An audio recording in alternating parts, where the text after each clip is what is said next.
you're having any trouble hearing us, there's sort of, the acoustics are a little weird in this room, so if you're having trouble or our voices are bouncing too much, just tell me. I won't be offended. This is a mighty auspicious occasion in many ways. Today marks the first time that Jamaica Kincaid and Carol Walker have ever met.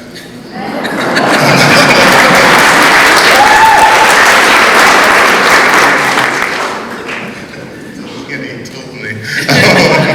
And to walk into the room where they were signing books earlier was to enter a kind of fragrant utopia for me, because I've learned so much from these women over the years, and their support of me has made me a different person than if I had never met them. So this is my gratitude to you two, and we begin with this extraordinary book that I didn't know I was missing until I got it. It's one of the great treasures, and you two are treasures, and I want to understand the genesis of the project. There was it started with you reading something, yes, Jamaica? Tell us about that. Oh, yes. Well, I was reading the New York Times book section once, and there was a whole discussion about not enough books for, and this is the phrasing, children of color. And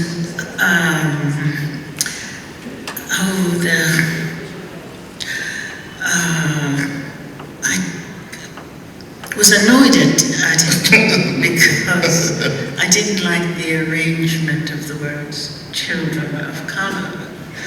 I thought it should say colored children because white is a color too. Yes. And when it said children of color, it seemed to be excluding them. So I said I would like to write a book for children. I'd write a book for children. And of course what I really meant was that I would write a book for myself, because I really am a child. I haven't grown past 7. And this is the book I would have liked as a 7-year-old. I would have stolen many copies of it. At 7 I couldn't afford to buy books, so I stole them. Anyway, I found a large book called Photographers. It's a big black book. It's called Photographers. I have no something like that. You open it and it's all blank pages. So that's what I used as I began to write the alphabet in it. And I can't draw, and I would draw something. And I had it for years, just entering things as I discovered things in gardening. Because as you know, I fuss around in the garden, but I'm not really a gardener. I'm really reading something in the garden. And so I would write these things in it, and I hoped that there was an illustrator that I would work with, but then he got scared of the word colored. That he said, oh, it would cause troubles. But then later on, there was all sorts of trouble in the children's book business of who was portraying who and all sorts of nonsense. And so I just had this book, and then of things I'd scribbled. And then one day, I remembered that you knew Cara, and I wrote to you asking you if I would be too forward to something like that. And I asked you to put me in touch with her, which you did. And so I wrote to her and said, I have this idea, would you do it and to collaborate. And I was so sure she would say no that when she said yes, I immediately wrote back and apologized to Mr. I wrote back right away. I was like, of course. Well, I mean, the thing that there's a little footnote to this story, which is that Kara was starting to garden seriously. Right around there. Seriously. Or enough. You were gardening enough. I touched some dirt. Yeah. I think it's important, I think, to know that we were sort of in the throes of this pandemic. Yeah. And Please sort tell of, us. Not intended to run away, but then I did from the city because things got very hectic in my neighborhood, and I just found a respite back in a part of the world that I was familiar with, Yes. and had a garden already. And So I was adding. you were the making it custodian of the old garden. But I remember that you started reading about, Reading Jamaica's book. and I sent My garden book. Kara this book, and so I think for us to, one of your garden books, but I think for us to talk about the ways in which the garden fertilized your imagination in some way. I'm very curious, starting I think from Kara to Jamaica, about what the feeling of the garden was for you, working, even if it was started by someone else. Yeah. It's always started by someone else, and then you rewrite it, right? Exactly. How did it feel to you? I mean, it's going to sound a little bit trite, maybe, but I did feel like I was gaining some lost knowledge that, you know, had been sort of abandoned. Mm-hmm. Like, I had a memory of an aunt of mine, my Aunt Katie, who had lived in D.C. and had a little garden plot that she would tend. And there's a video of her, you know, before she passed, saying, you know, that my mother had a garden, you know, we all had gardens, and she was sort of like the only member of my family that I knew of to have a garden. So it was this lost bit of knowledge for me. So I was trying to like speak to some group of people, family, ancestors, through, you know, getting through the mulch and then, you know, underneath the paper that they put on top of the soil, you know, trying to dig into the, you know, and doing everything wrong. And feeling the sort of disconnect, I guess, the disconnect of being like the lost child. But also the connect would be the effort, right? Exactly. Miss Kincaid? Well, you know, I come from Antigua, so everybody does a little, grows a little thing. But my mother had an extraordinary talent for growing things, especially she liked to eat something, and if she liked it, a fruit, something with a seed, she would save it and plant it, and then it would have a whole drama because it, the most dramatic is she ate a soursop, she loved the soursop, she planted the soursop seed, it grew into a very big tree near the house. Then one day she ate a passion fruit drink and she liked it. She took the seeds, she planted the passion fruit. It grew up on the soursop tree so vigorously that it weakened the soursop tree and made it vulnerable to ants, who would then come into our house. And she was so annoyed by this that she just set the whole thing on fire. That's what it was. She was a brutal editor of life. Yes, I think I sometimes refer to her as Cronus. Yeah. Gave birth to us in the morning, ate us at night. So that was my association with gardening, was a lot through her. She grew things, and they had a response to her that was phenomenal. Was it a memory that you brought with you to America? Oh, absolutely. Because you were living, Except I don't destroy the thing. right, you were living catch as catch can for so long. Oh, yes. Did you always have a plant? Or I did. I don't know if you remember when we lived on Hudson Street. Yeah. And I used to grow little things in boxes, Yeah. marigolds and things from, there was a place called Mahoney's, just below Canal Street. And I would buy things there. Yeah, I always grew something, though I didn't know why. I just thought, well, everybody grows something, some flowers, mostly marigolds, which are very easy to grow. They grow without, and they're companion plant. They repel certain things because they have aspirin in them. So I've always grown things. And then the funny thing is, when I came to America as a servant girl, I immediately wanted to be a hippie because I wanted to go live in the country and grow things. I really did, and now I do. One of the things that I love about this book is the form, that the drawings are in conversation with the language, and the language are beautiful paragraphs, sometimes separated by another thought that comes up. And tell me if you think that this is too graduate school of me, Jamaica, but I was reminded when I was reading the book of your first book of short stories, where worlds would change within a paragraph. And then I went further back in my memory to when you were a student and you would write out the photographs that you wanted to take.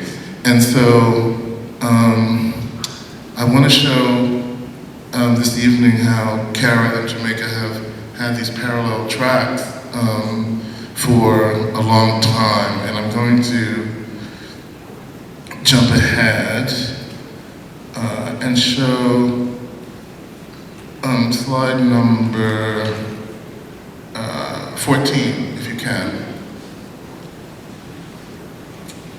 And to go along with that image, I'm going to read a little bit of a story that Jamaica published in her first book, and it's called Blackness. How soft is the blackness as it falls in silence, and yet it is deafening, for no other sound except the blackness falling can be heard. The blackness falls like soot from a lamp with an untrimmed wick. The black is visible, and yet it is invisible, for I see that I cannot see it. The blackness fills up a small room, a large field, an island, my own being. The blackness cannot bring me joy, but often I am made glad in it. The blackness cannot be separated from me, but often I can stand outside it. The blackness is not the air, though I breathe it. The blackness is not the earth, though I walk on it. The blackness is not water or food, though I drink and eat it. The blackness is not my blood, though it flows through my veins. The blackness enters my many-tiered spaces, and soon the significant word and event recede and eventually vanish. In this way, I am annihilated, and my form becomes formless, and I am absorbed in the vastness of free-floating matter. In the blackness, then, I have been erased.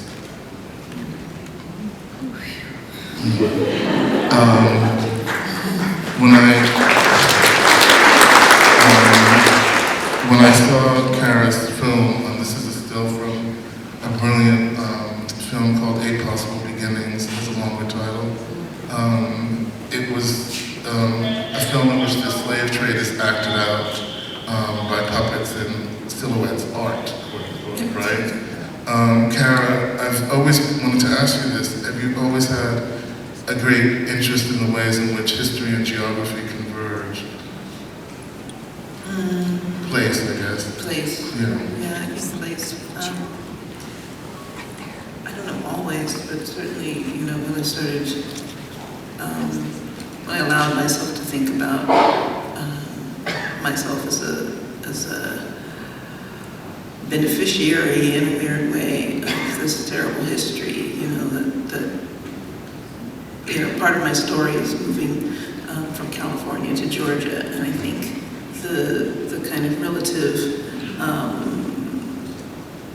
placelessness of the place that I came from and the sort of culturelessness of the place that I came from sort of allowed me to just be a kind of a whatever being, And so when I look at my childhood and up through age 13, I definitely feel like I was any or every gender or type of person, and then when we moved to Georgia, it was very cut and dried as to what it meant to be a black Negro sort of subject to this particular set of histories, and I think that informed my practice all the way through. That's sort of like the mythological through line of the pieces.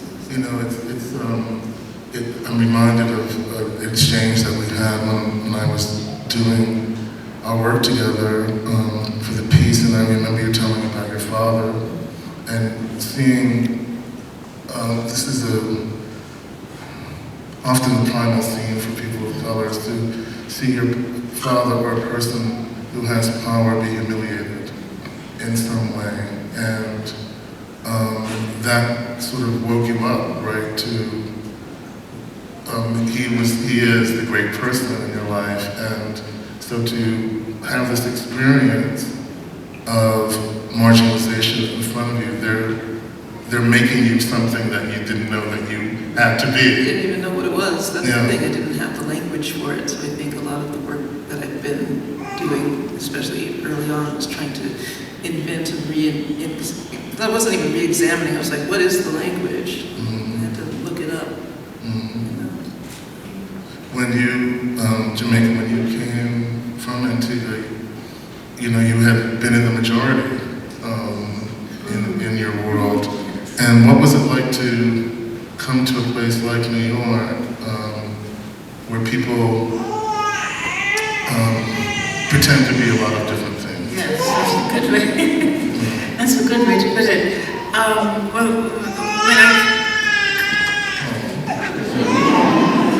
I want one. when I came to America, I had been used to a certain kind of white person, which was a British person, and they had their own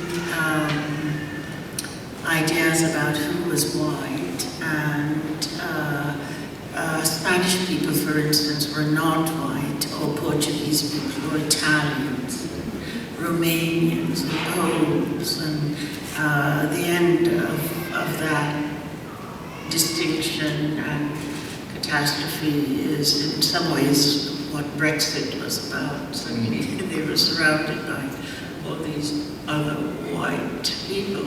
So when I came to America and I met people who were white people, I just didn't recognize them, so pay any attention to anything they said. They just, that's it. I don't understand you. Yeah, you don't know why you were saying those things, and you just moved on. I thought America, that for a long time I thought racism was a form of being badly brought up. I just had no manners. No home training. And in a way, that's And that's true. badly brought up. Yes. So I didn't really pay attention to a lot of whiteness. So, for instance, I think when you and I met, I was up in New York, and the other black person there was Jervis Anderson, and there were lots of young white women who had gone to Vassar, Radcliffe at the time, and they were checkers or secretaries or something. And a few of them would ask me, how I got my job at the New Yorker. And I didn't understand, so I would tell them the whole story of meeting George Crowe and George taking me to the editor and so on. And they said, no, how did you get your job? And it got to be such a thing that I said to George, George, people are always asking me how I got my job, but they never listened to me. And he said, oh, just tell them your father owns the magazine. And it stopped. It's amazing how effective power can be, isn't it? Really? Yes. So I, you're right, coming from a place where if you said, oh, the black one, so who could that possibly be? Blacks. When I came to America, and I really didn't pay attention to things. And actually, there's a person, I hope it's in the audience, but I knew way back then, and I really want to ask them, it's occurred to me, what was I like? Why didn't I? Oh, I can tell you. Well, why didn't I notice people were white? You were really gorgeous. And I wrote you a fan letter, and you called my house, and lots of Trinidadian people were living there at the time. And then your note, you said, "Are you and your family from the West Indies? I would love to meet sometime." And I picked you up. That sounds odd. But it's true.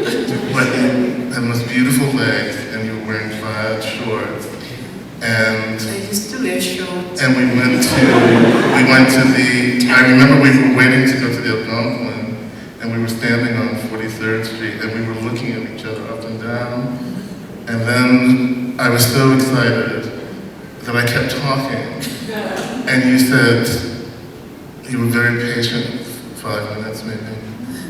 And you said, if you want to be a writer, you have to learn to listen.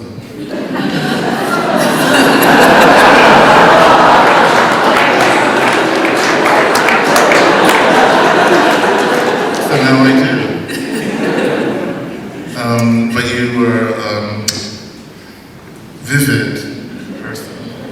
I'm going to, I just can't believe how much I want to talk and find out, but I'm going to read something Kara wrote in 2017, just at the beginning of the terrible Trump years. And it's an artist statement. Do you remember this, Kara? Okay. Kara wrote, I don't really feel the need to write a statement about a painting show. I know what you all expect from me, and I have complied up to a point. But frankly, I am tired of standing up, being counted, tired of having a voice, quote unquote, or worse, being a role model, unquote. Tired, true, of being a featured member of my racial group and or my gender niche. It's too much, and I write this knowing full well that my capacity to live in this godforsaken country as a proudly raised and urgently gendered person is under threat by random groups of white male supremacist goons who flaunt a kind of patched-together notion of race purity with flags and torches and impressive displays of perpetrator as victim, you know the word. Yes. I roll my eyes, fold my arms, and wait. How many ways can a person say racism is the real bread and butter of our American mythology? And in how many ways will the racists among our countrymen act out their Turner Diaries race war fantasy combination, Nazi Germany and antebellum South, states which incidentally lost the wars they started, and always will. Ellipses. Ellipses. And the ending is very funny. The ellipses, and then Kara says, anyway, this is a show works on paper. Yeah, I do. That was my artist that was my press release. Yes, yes. Can we have slide 7, please?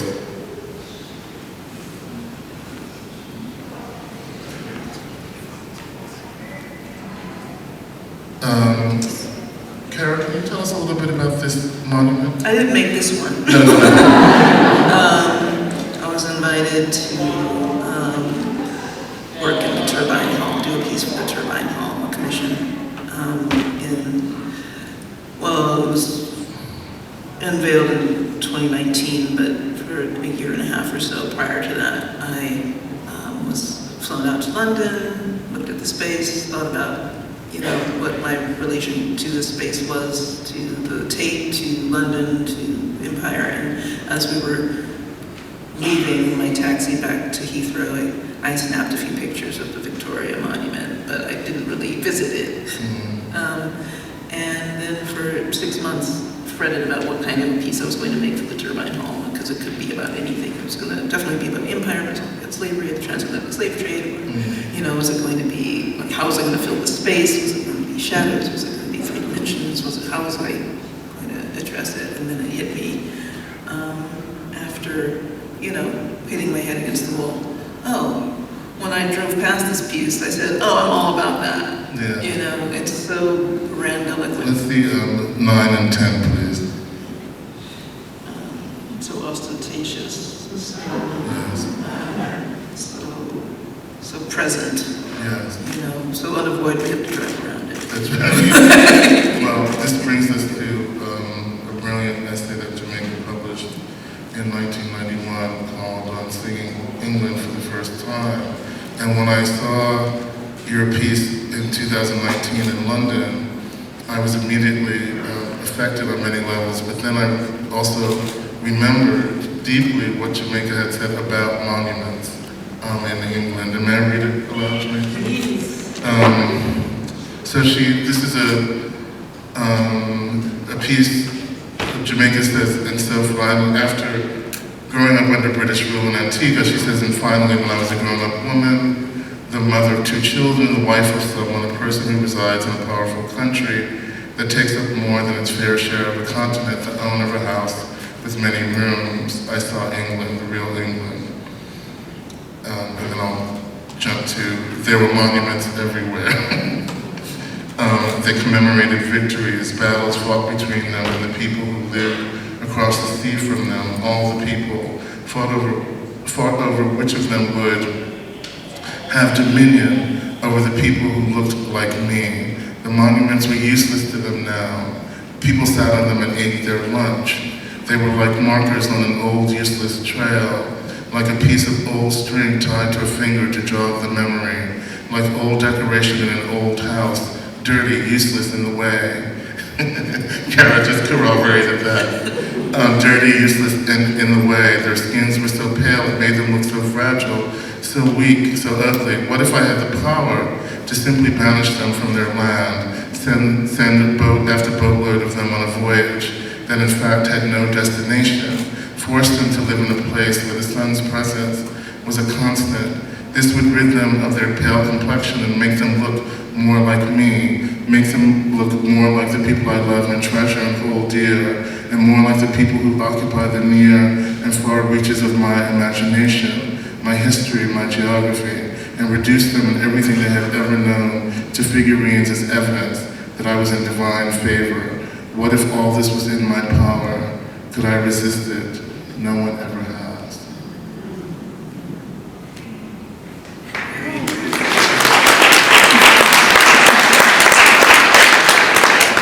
When I saw I realized that you wonderful, brilliant ladies have been on similar paths. It's really true. Very interesting. I have a whole thing about Queen Victoria because even though when I was growing up she was long, long dead, we celebrated her birthday, May 24th, and it was a holiday. And we'd have maypoles and feds and things. And so I was born on the 25th. And so when my birthday came around, everyone was too exhausted. And exhausted by empire. Yes, and so I really kind of hate her. Which is it's quite wonderful to hate someone. Hate is not really a thing to indulge in. But since you must, it's very good to hate someone who's long dead and not effective. It can be refreshing. Yes, it's good. He's rare, yeah. And I think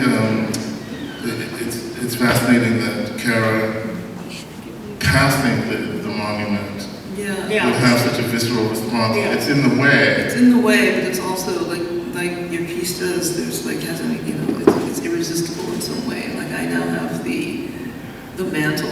I'm being given the space. So why be humble? That's right. let's take the space.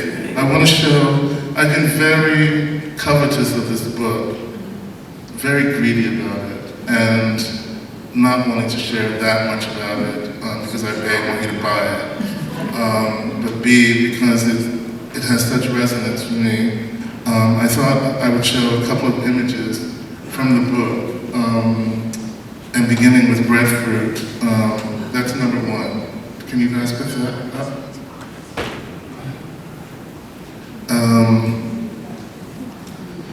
Each of the plants or fruits or vegetables that you write about Jamaica have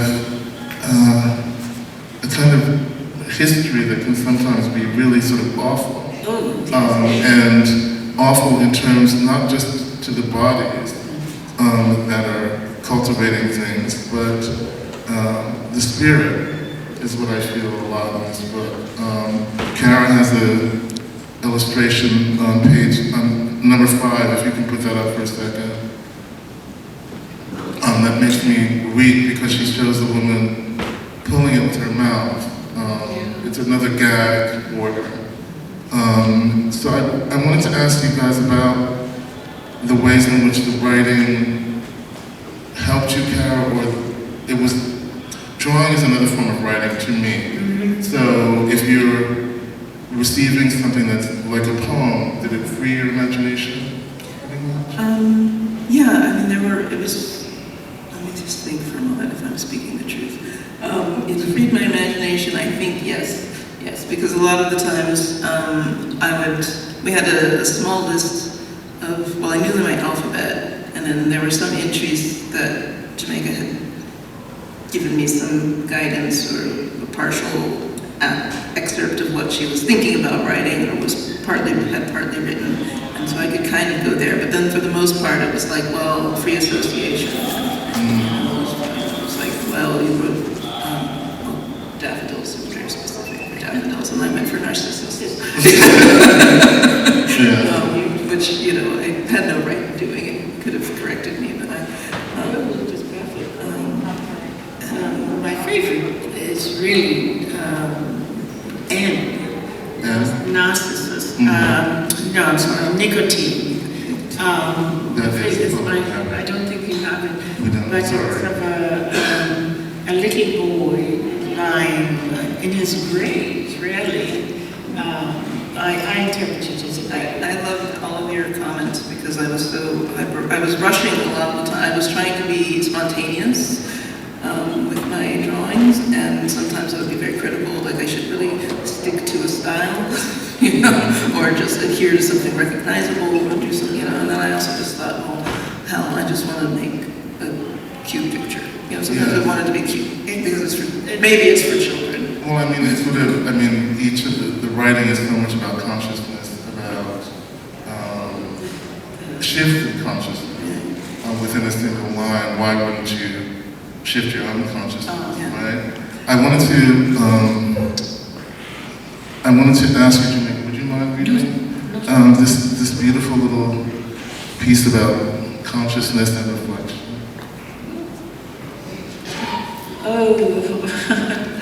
It's children's. Yes. It's the kitchen garden. K is for kitchen garden. The K kitchen garden is the same thing as the vegetable garden, a place in which we grow food such as zucchini, pumpkin, tomato, watermelon, collards, kale, spinach, carrots, beets, beans, peas.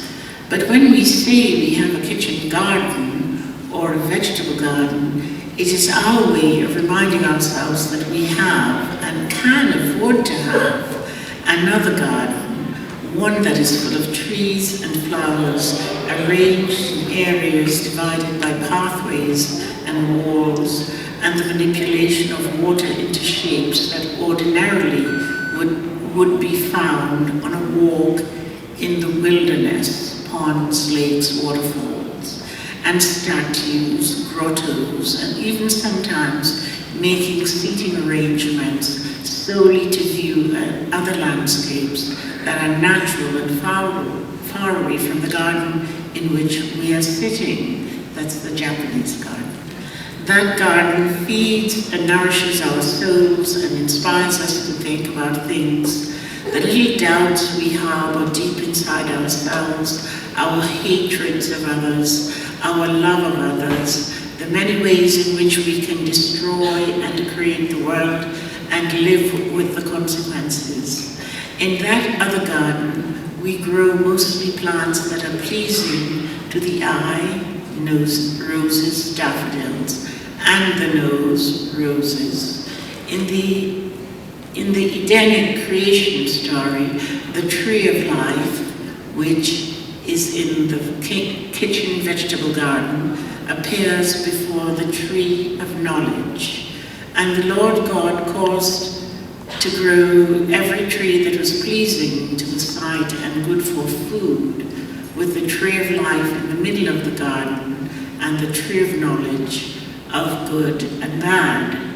And I think what we left out is that I've interpreted the tree of life as agriculture and the tree of knowledge as horticulture. Kara, has this collaboration affected how you feel about going back to your garden? It's intimidating. Yeah. No, I'm missing my garden because I've been busy with different types of work for a while, so I'm feeling a little bit like a bad student of gardening. And I know that I trust that the things that are there may grow. Some of the things that I uprooted, like the dahlias, did not survive the winter, but some other things like the gladiolus will go back in the ground. Yeah. And I'm very proud to know the difference between the two.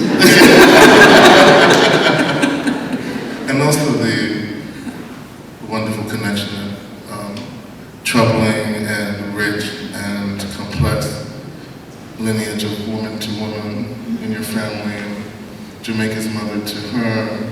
And Jamaica, how has this process helped you in the garden now?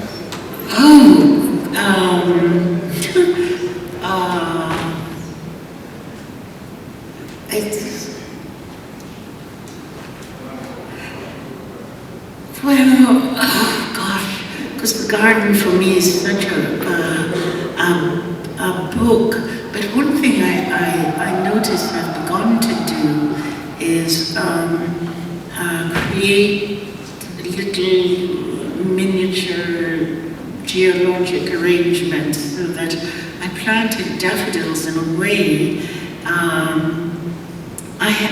I should tell you, I've planted about 22,000 daffodils on a large lawn, and it was all about redeeming Wordsworth from the dire wickedness into which he was put in the British Empire. But then I began to plant the daffodils in such a way that they looked like a river flowing into the sea. And so the process, I guess, has started me on an arranging of the landscape into geological features that you would find on a map.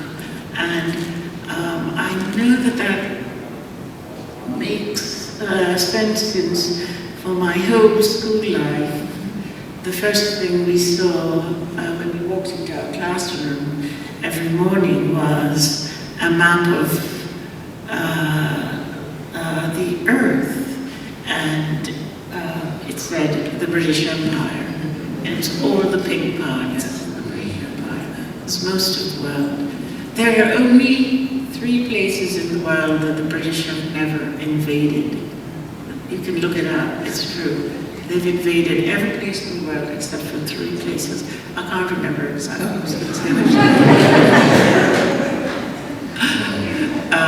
And so you wonder why they leave home so often. Better weather. Is it not a nice place? This green and pleasant land that they're always talking about. So,